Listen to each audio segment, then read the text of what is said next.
আসসালামু আলাইকুম। এমন একটা আমলের কথা কি আমরা জানি যেটা আমাদের সকালটাকে পুরোপুরি বদলে দিতে পারে, মানে একেবারে নতুন একটা আলোয় ভরিয়ে দিতে পারে? আচ্ছা, বলুন তো, এমন কোনো একটা নামাজ কি আছে যেটা শুধু সকালটাকে না, বরং পুরো দিনটাকে পাল্টে দেওয়ার ক্ষমতা রাখে? চলুন তো এই প্রশ্নের উত্তরটা একটু খুঁজে দেখি। সেই উত্তরটার কিছুই না, সেটা হলো শুক্রবারের ফজরের নামাজ। এমনিতেই তো শুক্রবার একটা বিশাল বরকতের দিন, তাই না? আর এই দিনের বরকতের দরজাটা কিন্তু খোলে এই ফজরের নামাজের মাধ্যমেই। তো প্রশ্ন আসতেই পারে, তাই না, যে কেন ঠিক এই শুক্রবারের ফজরটাই এত স্পেশাল? অন্য সব নামাজের চেয়ে এটা আলাদা কেন? এর বিশেষত্বটা আসলে কোথায়? চলুন এই বিষয়টা একটু ভেঙে দেখি। দেখুন, শুক্রবার কিন্তু আর 10টা সাধারণ দিনের মতো না।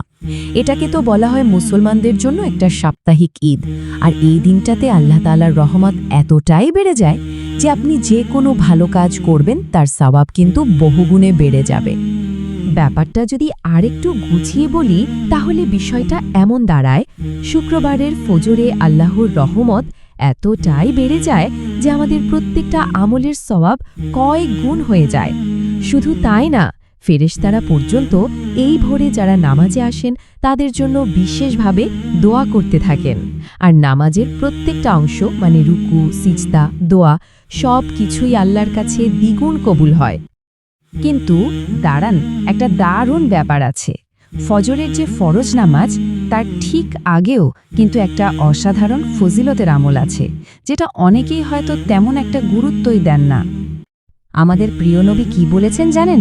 তিনি বলেছেন, ফজরের আগের 2 রাকাত সুন্নত নামাজ এই দুনিয়া আর দুনিয়ার মধ্যে যা কিছু আছে তার সব কিছুর চেয়ে উত্তম। একবার শুধু ভাবুন, মাত্র 2 রাকাত নামাজ, আর তার পুরস্কার কিনা পুরো দুনিয়ার সব সম্পদের চেয়েও বেশি। আর শুক্রবারের দিনে হলে তো এর সওয়াব কোথায় গিয়ে দাঁড়াবে একবার চিন্তা করে দেখুন। আচ্ছা, এই যে ফজরের নামাজের এত বরকত, এটাকে কিভাবে সারা দিনের জন্য ধরে রাখা যায় বলুন তো? চলুন নামাজের পরে করা যায় এমন কিছু সহজ কিন্তু খুবই শক্তিশালী আমল সম্পর্কে একটু জেনে নেই। দেখুন, নামাজটা শেষ করার পর যে সময়টা, ওই মুহূর্তগুলো কিন্তু ভীষণ মূল্যবান। ওই সময়টা আল্লাহর রহমতে এতটাই ভরা থাকে যে সামান্য একটু জিকির বা ছোট্ট একটা দোয়াও কিন্তু জীবনে অনেক বড় বরকত নিয়ে আসতে পারে। তাই এই সময়টা একদমই নষ্ট করা ঠিক না। এখানে খুব সুন্দর একটা রুটিন দেওয়া আছে, খেয়াল করুন। নামাজ শেষ করে কিছুক্ষণ কোরআন পড়া বা শোনা, বেশি বেশি দুরুদ শরীফ পড়া, আস্তাগফিরুল্লাহ বলে আল্লাহর কাছে ক্ষমা চাওয়া, তারপর কিছুক্ষণ জিকির করা, আর সব শেষে একদম মন খুলে আল্লাহর কাছে দোয়া করা। বিশ্বাস করুন, এই ছোট ছোট কাজগুলোই কিন্তু সকালটাকে একেবারে নূরে ভরিয়ে দেয়।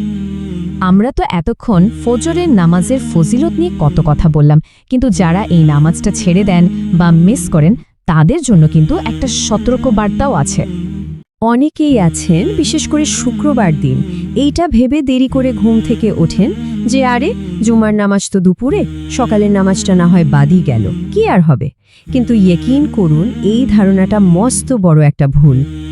সত্যি বলতে কি, ফজরের নামাজ বাদ দেওয়াটা কোনো ছোটখাটো ব্যাপার না। আর সেটা যদি হয় শুক্রবারের ফজর, তাহলে তো কথাই নেই। এটা করার মানে হলো নিজের হাতে একটা বিশাল বরকতের দিনের দরজাটা ধাম করে বন্ধ করে দেওয়া।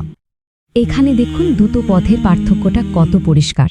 একদিকে আছে আলোর পথ, যেখানে দিনটা শুরুই হচ্ছে আল্লাহর রহমত, শান্তি আর নূর দিয়ে। আর ঠিক তার উল্টো দিকে আছে একটা বন্ধ দরজা, যেখানে একজন মানুষ নিজেই নিজেকে বিশাল সওয়াব আর রহমত থেকে দূরে সরিয়ে দিচ্ছে। আচ্ছা, এবার চলুন সেই সুন্দর অনুভূতিটার কথা বলি, যেটা একজন মানুষ ফজরের নামাজের পর লাভ করে। কেমন হয় সেই বরকতময় সকালের অভিজ্ঞতাটা? আসুন একটু অনুভব করার চেষ্টা করি। ফজরের নামাজটা পড়ে যখন কেউ বাইরে তাকায়, তখন মনে হয় চারপাশের পৃথিবীটাই যেন কেমন বদলে গেছে। সবকিছুতে অন্যরকম একটা পবিত্রতা, একটা স্নিগ্ধতা মেহসুস হয়। ওই ভোরের আকাশের রংটা খেয়াল করেছেন কখনো? কি নরম একটা আভা থাকে, বাতাসটাও কি ভীষণ শান্ত। সব কিছু মিলেমিশে কেমন একটা স্বর্গীয় পরিবেশ তৈরি হয়। এটা আসলে বলে বোঝানো যায় না, শুধু অনুভব করা যায়। আর শুধু বাইরের এই শান্তিটাই না, এর সাথে সাথে ভেতরে অন্তরের মধ্যেও একটা গভীর প্রশান্তি নেমে আসে। মনে হয় যেন মনের সব দুশ্চিন্তা, সব ভার হালকা হয়ে গেছে, অন্তরটা একদম পরিষ্কার লাগছে। আর জানেন, এই যে সকালের পবিত্র আমেজে কাটানো কয়েকটা মিনিট, এটাই কিন্তু আপনার আমার সারা দিনের ভাগ্যটা বদলে দিতে পারে। এটা আমাদের রিজকেও বরকত এনে দেয় আর পুরো দিনটাকে অনেক সহজ করে দেয়। তো আলোচনার প্রায় শেষ দিকে চলে এসেছি আমরা। আসুন একটা নতুন শুরুর জন্য আশা রাখি। সবসময় মনে রাখতে হবে, আল্লাহর রহমতের দরজা কিন্তু কখনোই বন্ধ হয় না, সবসময় খোলা। যদি আজকে ফজরটা পড়া হয়ে থাকে তাহলে তো আলহামদুলিল্লাহ, আর যদি কোনো কারণে মিস হয়েও যায় তাহলেও কিন্তু হতাশ হওয়ার কিচ্ছু নেই। সামনের শুক্রবার কিন্তু আবার একটা নতুন সুযোগ আসছে। নিজেকে বদলানোর জন্য এখনই মনে মনে একটা দৃঢ় প্রতিজ্ঞা করে নেওয়া যায়, তাই না? চলুন আমরা সবাই মিলে মন থেকে আল্লাহর কাছে এই দোয়াটা করি, হে আল্লাহ, এই বরকতময় শুক্রবারে আপনি আমাদের নূর, রহমত আর হেদায়েত দান করুন। আমাদের জন্য ফজরের নামাজটা সহজ করে দিন, আমাদের নামাজ কবুল করে নিন, আর এই সকালটাকে আমাদের জীবনের একটা সেরা বরকতময় সকাল বানিয়ে দিন। আমিন। আর একদম শেষে একটা প্রশ্ন রেখে যাচ্ছি সবার জন্য।